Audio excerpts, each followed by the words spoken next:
That's 1.5 feet off the ground. What the? Did you install that?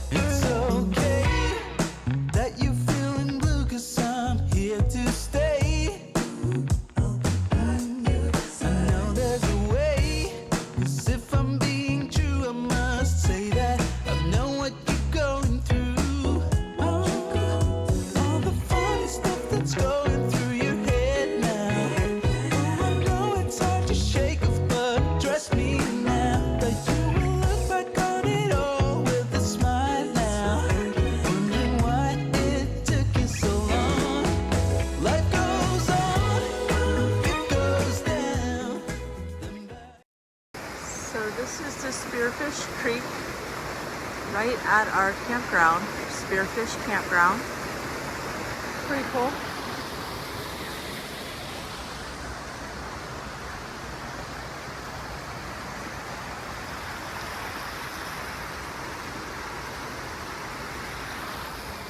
And then there's a trail here.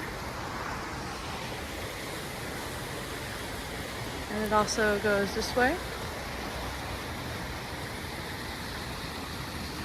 Tell your mom what it is.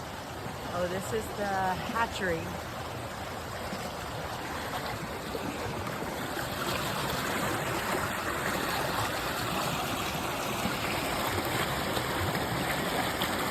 All the way down to below it.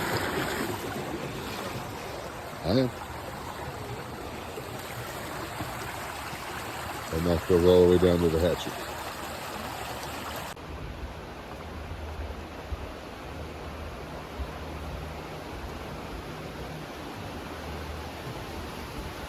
Here's the Spearfish Creek running through.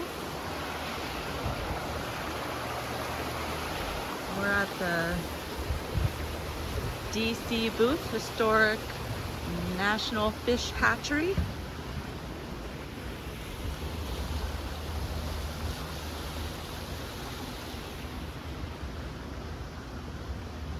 It's pretty cool, and the trout are huge.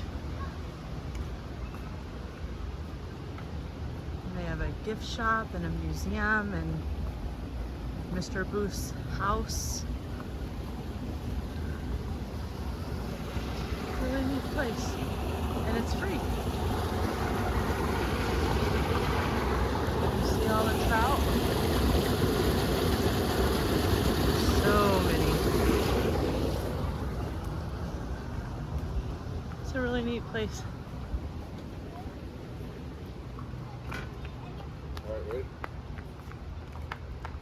This place is really cute. It's the fish hatchery.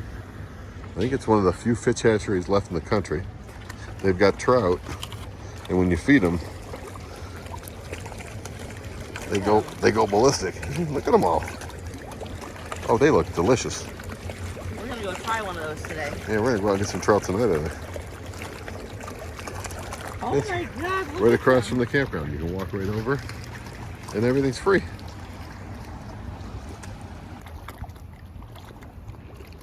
Look at all those trout. Video? Yeah, they're huge. Come on, okay? You almost jump out of the water.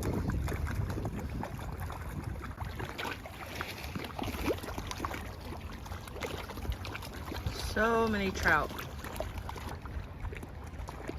Oh, one flipped upside down and got it. You see it? Yeah.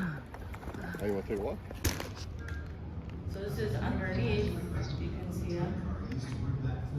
They're huge. Yeah. They look delicious. We're gonna go eat one in a little while. Tells you how they started breeding fish since 1929. How the hatcheries work. And it's neat, from our campground you can see the streams coming into the hatchery. They've got an old fishing boat here.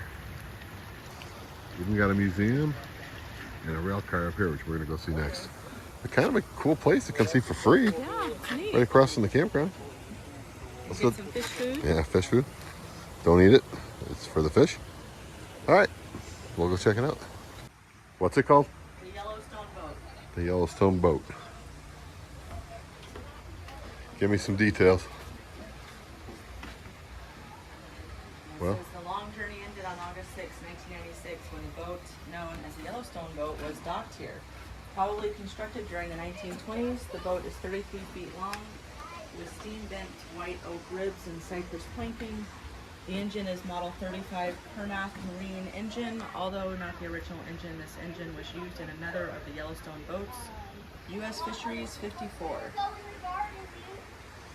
So it's a boat.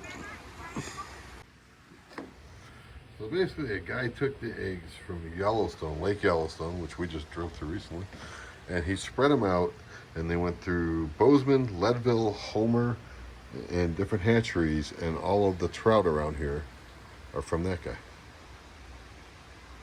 Cool. Look, it recorded us. From Mr. Booth. Oh, they're breeding fish. Where the water gets...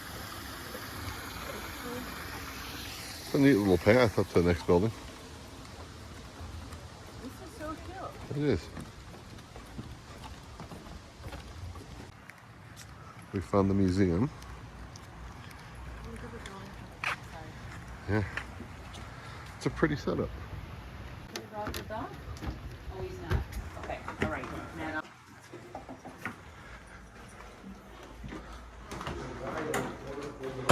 Ooh.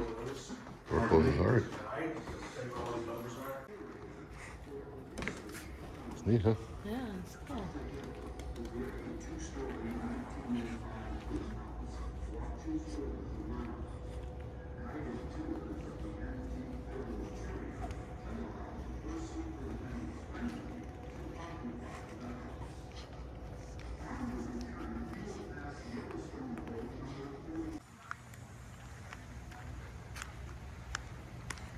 I think the sunlight's just flooding me out here.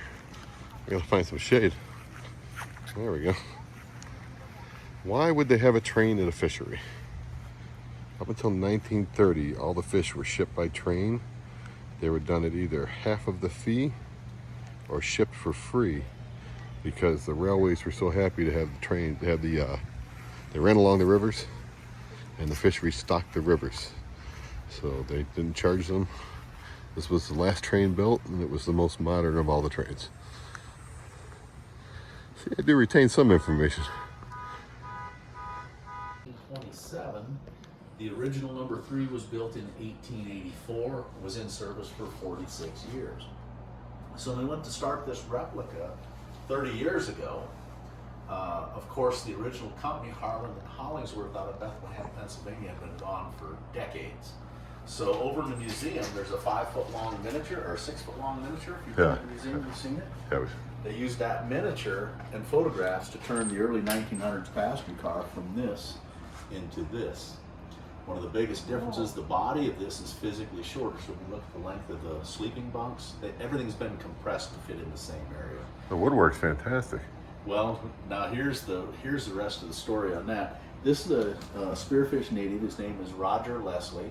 He was the leader of the pack of volunteers that done this replica. It took him 10 years.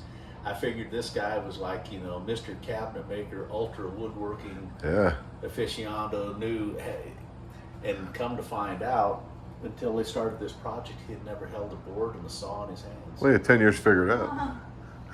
But I mean, what a job. Yeah. What a job. And it was completed about 20 years ago. So everybody looks at it and says, well, this is nice, but did the original one look like this?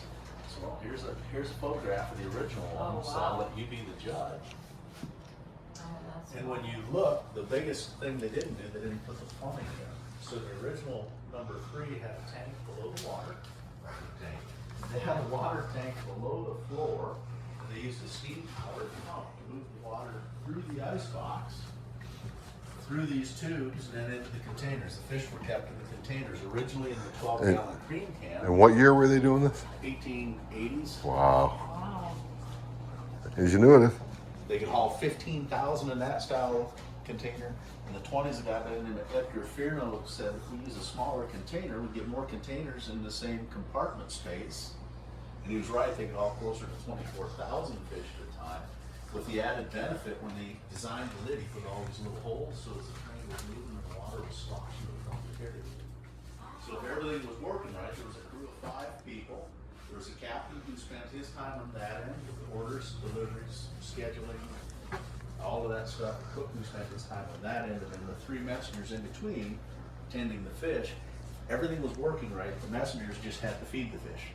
If not, they had to take each container, take the lid off, take a ladle and lift and pour the water, get a piece of ice out of the ice box, set on top to keep them cool. Oh, interesting. Huh. It is.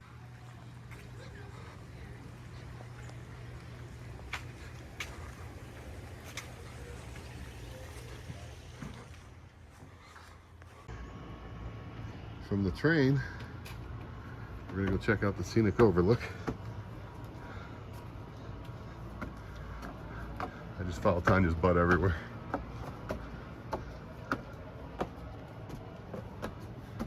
If you hear me breathing heavy, it's because it's hot and I'm fat.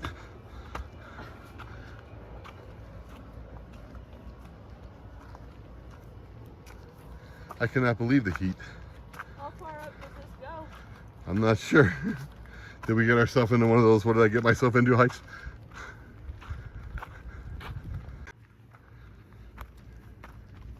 Did you bring a machete? I think I see the top. Okay, there was a water reservoir.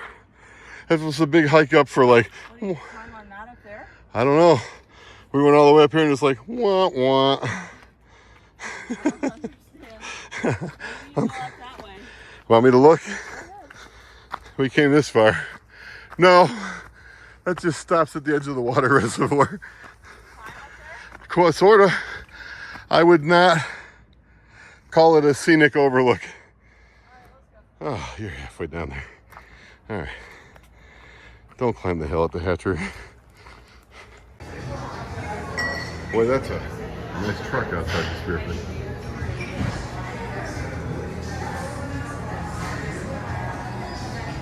Good looking one.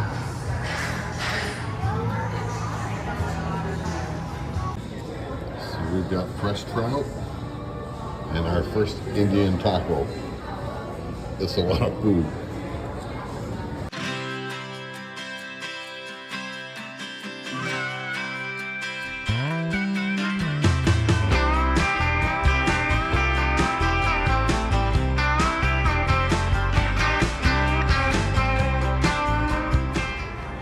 That's where the door handle is. Look, hold on. Get me next to the door handle. How are you doing it?